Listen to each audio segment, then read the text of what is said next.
Gledam sa neba, naš grad izgleda izuzetno. Urban, pun zelenila i miran. Čini se prelepo živeti u njemu. Ali moramo da siđemo na zemlju. A tamo...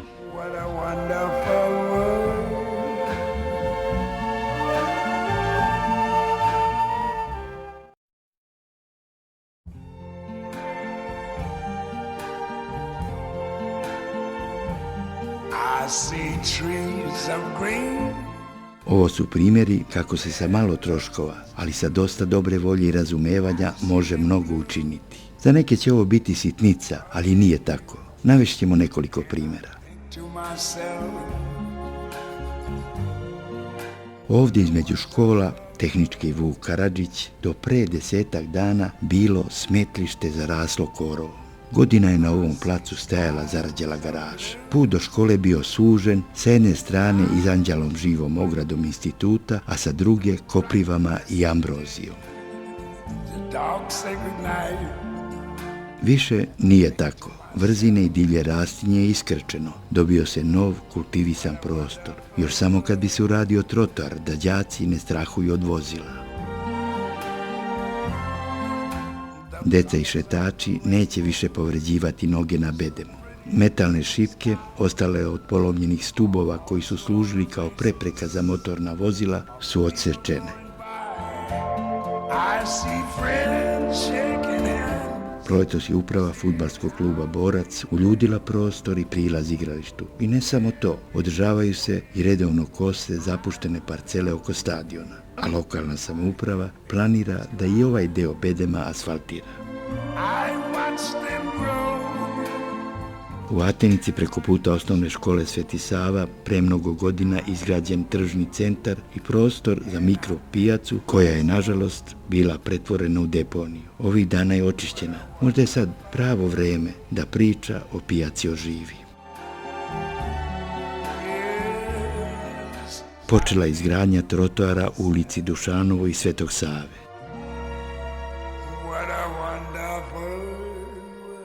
Do skora su ove žardinjere ispred Solida bile ruglo. Sada, zaštićene lancima i zasađenim cvećem, ulepšavaju ovaj deo trotoara.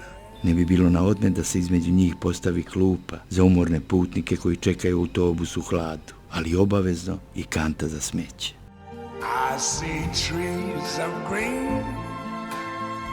Pri kraju su radovi na prvom javnom toaletu u Čačku.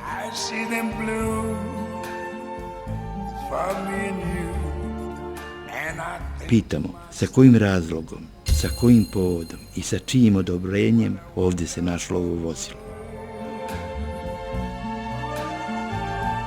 U očekivanju generalne rekonstrukcije hotela Morava, koja se baš odužila, vlasnici ovog ugostiteljskog preduzeća adaptirali salu i terasu hotela. Prosto čovjek da ne poveruje da je to ona sala od pre mjesec dana. I bilo je vreme da Čačak dobije ovako svečan, kultivisan i prijatan ambijent. Sada Čačani neće morati da prave svadbe i ostale svečanosti po skučenim prostorima i okolnim selima. I što je najvažnije, iznajmljivanje sale nije poskupelo. Šef gradilišta lučnih mostova na Moravi, Zvonimir Nerić, na pitanje kako napreduju poslovi kaže: zbog specijalne konstrukcije veliki problem je bilo izlivanje stubova u reci. Sada će sve da ide brže. Za 2 nedelje ovdje će raditi ekipa od 50 ljudi. Nadvožnjak u ulici dr. Dragiše Mišovića postao mesto za ljubavne poruke. Nedavno smo snimili prvu poruku, još stoji. Ova druga ima i grafičke detalje, maki, pa onda 3 crvena srca u potpisu Votila. To je verovatno nadimak ili šifra pisca ove ljubavne izjave.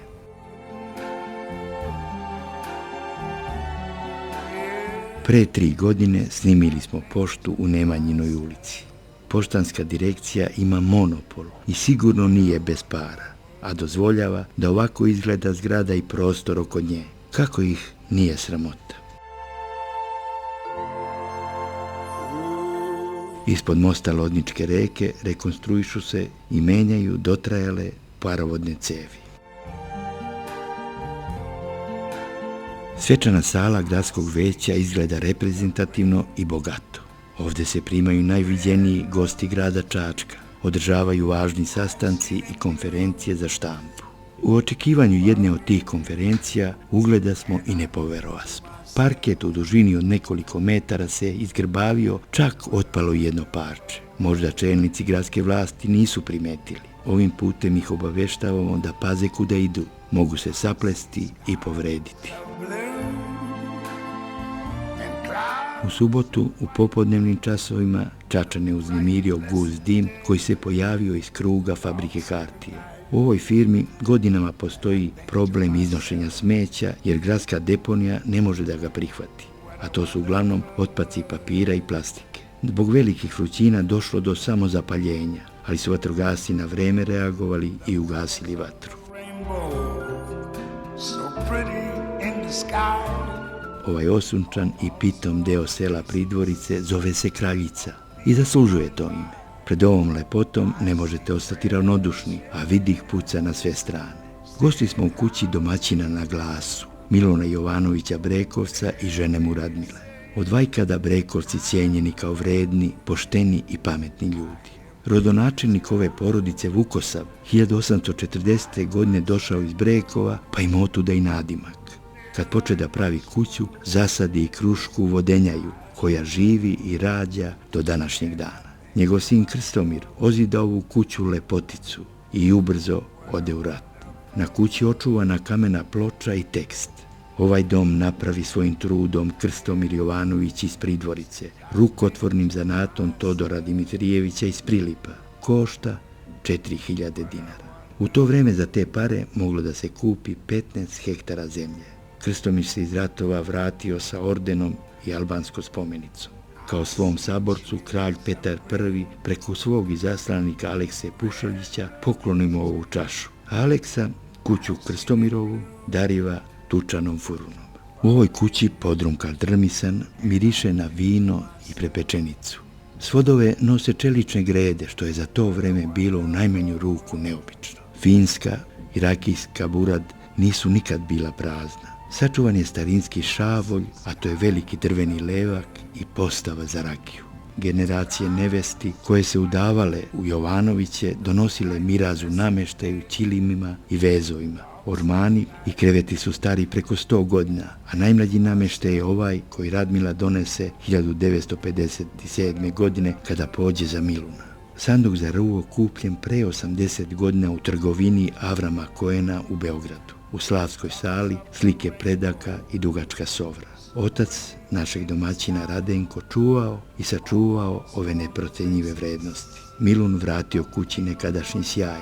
Nije ništa dodao ni oduzeo. Ove vredne stvari i predmeti Radmila i on brižljivo čuvaju i neguju. I danas spavaju u ovim krevetima i slave krsnu slavu na mestu gde je kolač sekao njegov pradeda Vukosav Brekovac. Milun ušao 81. godinu. Dugog pamćenja, blagodaran, mudar čovek od koga mnogo može da se sazna i nauči.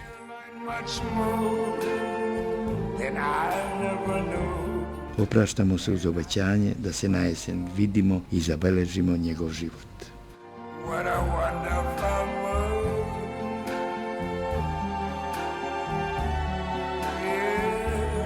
Yes, I think to myself, what a wonderful